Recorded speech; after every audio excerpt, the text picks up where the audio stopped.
ছোট্ট লক্ষ্মী করছে।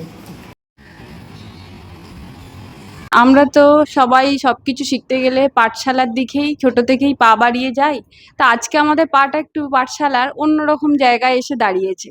সেটা হলো মালাপালের ঠাকুরগড়ার পাঠশালা।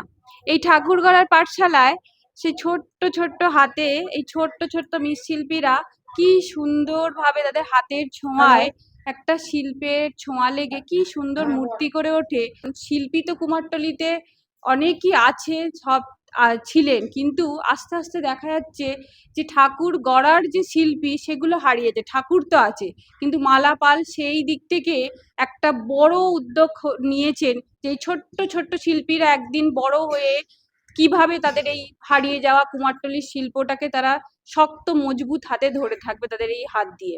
যেমন একটা গাছ আজকে পুঁতলে মহিরুহে পরিণত হয়, মালাপালের উদ্যোগও কিন্তু সেই ভবিষ্যতে কিভাবে তাদের মহিরু গড়ে উঠবে। তা আজকে আমরা তার থেকেই শুনে নেব কিভাবে তিনি এই উদ্যোগটা শুরু করেছিলেন। দিদি একটু বলুন।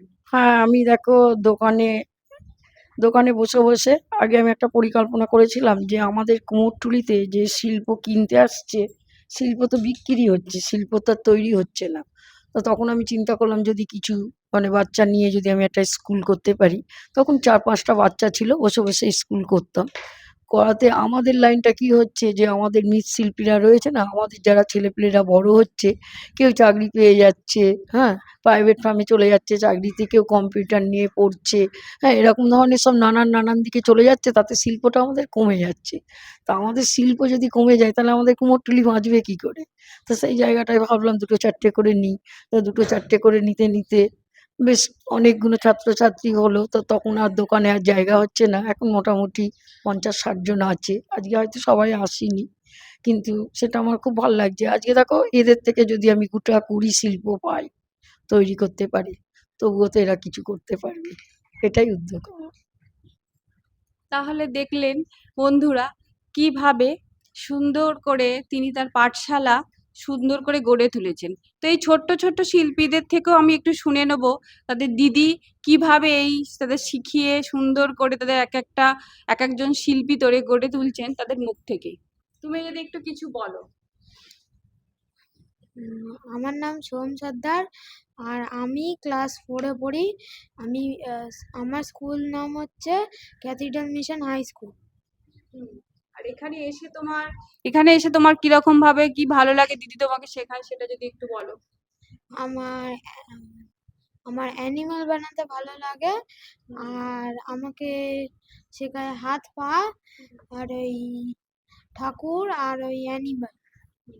আচ্ছা, তুমি ঠাকুর গড়ার কিরকম বলো, তোমার কি এখানে ভালো লাগে দিদি শেখায়?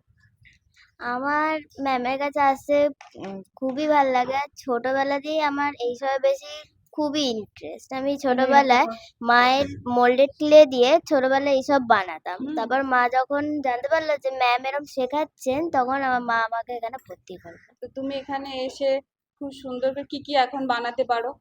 এখন সব ঠাকুরই প্রায় বানাই। বাবা, তুমি সব ঠাকুর বানাতে পারো? একটা লক্ষ্মী জমিয়ে দাও না, বাহ, দেখবে তাহলে। একটা বাহ। লক্ষ্মী জমিয়ে দাও না তাড়াতাড়ি করে, ছোট্ট।